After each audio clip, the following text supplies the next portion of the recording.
Hey guys, this is Fusebox. We're wrapping up our Doom Tower boss guide, at least until the two new bosses come out. I'm excited about that. But this one, laid back, pretty easy. I'll give you some tips though, especially if you're early on, how to beat it. Maybe you don't feel like you have the right heroes. No sweat. You don't have to have any specific heroes to beat the dragon in Doom Tower. So here's the thing. There's only one mechanic you need. The dragon likes to hex people. Well, you're gonna want your toughest on your team to be the one getting the hex. How do you actually make that happen? There's only one real debuff that you can actually place on this guy that counts to control him, and that is Provoke. So, if you've got an amazing Provoke character, I'm gonna tell you, I don't have him built out, but I have him, and I can't wait to build him out. 100% on paper, War Chief. I was trying to think about, using him in arena, and I was like, where's this guy gonna be great at? This guy might be the best hero to bring if you've got him into the dragon. Provokes. A1, 3 hit. This buffs up from 25 to a 35% chance. On 3 hits, that's almost a guarantee. If you've got War Chief, he needs to be on your team for the dragon. He's defense champ. He can soak up damage like nobody else. Let that dragon target him constantly with that A1, and everybody else can just do their job. Maybe bring a good support character to keep him in good health. Game over. You won. You can bring all your favorite heroes after that. Another amazing hero. If you've got him, there are 100,000 reasons to build him anyway. I don't have him on this one. Batman. Seeker. Seeker provokes. He's a solid provoker with his A1. Anybody that provokes on their A1 is going to be great for this. Other than that, you want anybody that can provoke consistently.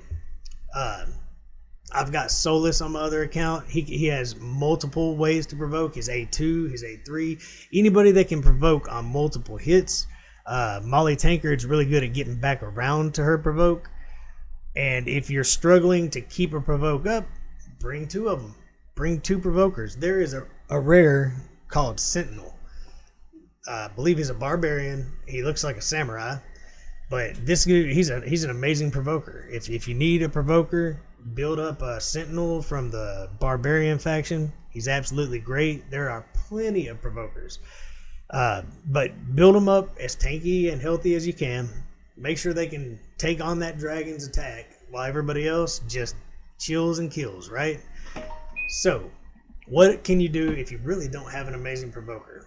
Or let's say you have a provoker, but they're not really getting the job done. You won't have that problem with War Chief, but that's no problem. Matter of fact, let's just see here. Let's pick a good defensive character. Hell, let's go with Bulwark. Defensive character. He actually can hit pretty well. You can build him up really strong. How can you make this guy provoke? Well, you've got sets, and these sets, one of the most unused sets out there, is the Provoke set. It's so unused, I have to figure out what it looks like. It's in here. Taunting, that's right. This guy, give him a 30% chance to provoke. He has 2 hits, I believe, on his A1. That's a 30% chance twice every time he takes a hit. So, also, let me make sure I'm reading that right. It says chance to provoke debuff. I believe it's going to be per swing. I can't promise you that. Not many people use this set. It's definitely a cool set when you need it, though. It can actually make somebody do this in arena. It can add a provoke to your team on somebody who's just going to take an A1. You can put it on a 3-hitter if it does work per swing. So what I'm going to do is, since we know I can go in here and beat this with anybody that provokes, I'm going to gear somebody up in a provoke set, and we're going to see if it does hit per swing. I'll be right back. Okay, so we're going to take Bulwark. We're going to put him in a provoke set, kind of halfway roll him up. And I just realized something. If you got a provoke set with good accuracy on Bulwark, he's great to bring, if you're early game, he's great to bring into the dragon with the provoke set, assuming that this works pretty well as the Frost Spider to put HP burn down with that high accuracy. What a cool way to build him and get 2 uses out of him if you're done using him on the... Not to mention, Bulwark extends debuffs so that it could help keep the HP burn up on the Frost Spider. But back to the dragon. Not a great build. It's not a bad build. I just need to build him up higher. I got enough speed. He'll be useful. So let's go beat the dragon. It's the easiest boss to me, the easiest one.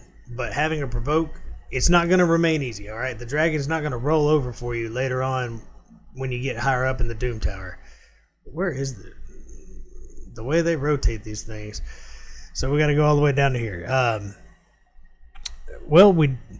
First of all, you can bring your favorite team and just smash into this guy.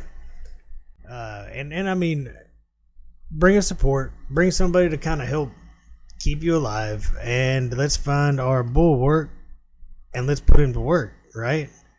Where's he at? There he is. We'll take his defensive aura as well. I did build him with defense percentage. I didn't roll it all the way up. He can be much tankier. So whatever happens to him might be just because of his gear. The question is, can he provoke? That's the only provoke I have on this team. Correct? Yes. So let's put this. We'll just watch. We'll watch every time he goes. All right. So he used his A2. No provoke yet. That's a single hit. So we killed it so fast. Early on, you're gonna blaze through the dragon. Let's take in a weak team. Be right back. Okay, we're gonna try again. We'll take a weaker team. I'll come in at the dragon. Okay, we're at the dragon. We'll do this on manual because I'm curious how well this actually works. We'll go ahead and let's decrease his defense and attack. We're just gonna A1 here. You can't turn meter manipulate this guy. Let's not go crazy and kill him. Let's just A1. A1. Man, even these guys are hitting him so hard. All right, so this is a 2-hitter. Let's see if we can tell. 1 provoke on the first hit that time, but the provoke set did do the job. Now we're not getting HP burns everywhere. We're not getting a bunch of hexes on everybody. It's all going to be focused. If we can keep that up, and you could take heroes that you don't typically use. And man, we're just hitting this guy so hard. What else do I have? He's gonna die so quick. But you get the idea. If you don't have a provoker, put maybe a couple of heroes in the provoke set, bring them in, increase your odds of getting that provoke. Multi-hitters may actually help with that provoke set. I'm pretty sure it's per swing. I can't prove that. I don't know for sure. But that's what you need. That's all you need for the dragon. He's straightforward. Bring a good, strong, solid team, your favorite team to beat him, and make sure somebody's taking the hit so that the hex isn't going in on your favorite attacker and he's not spreading these HP burns. It just keeps him in check the entire fight. It's pretty much the only debuff that actually controls that dragon. That's it, guys. He's straightforward and simple. You're probably not going to struggle much with him. Of course, he gets harder and harder as you go. You'll just need a more solid team with better gear as you grow. And that's what the Doom Tower is all about. Progression and growing. All right, guys. So I appreciate you sitting through it. That's all of our bosses. I've got a playlist. You can go through any of these bosses. I have a playlist for some clan boss information. I've got a hero guide playlist. Look through that stuff if you're interested in anything that I've actually covered. I haven't been around very long. I'm working really hard, though. I'm trying to get stuff out there. And until next time, enjoy the grind.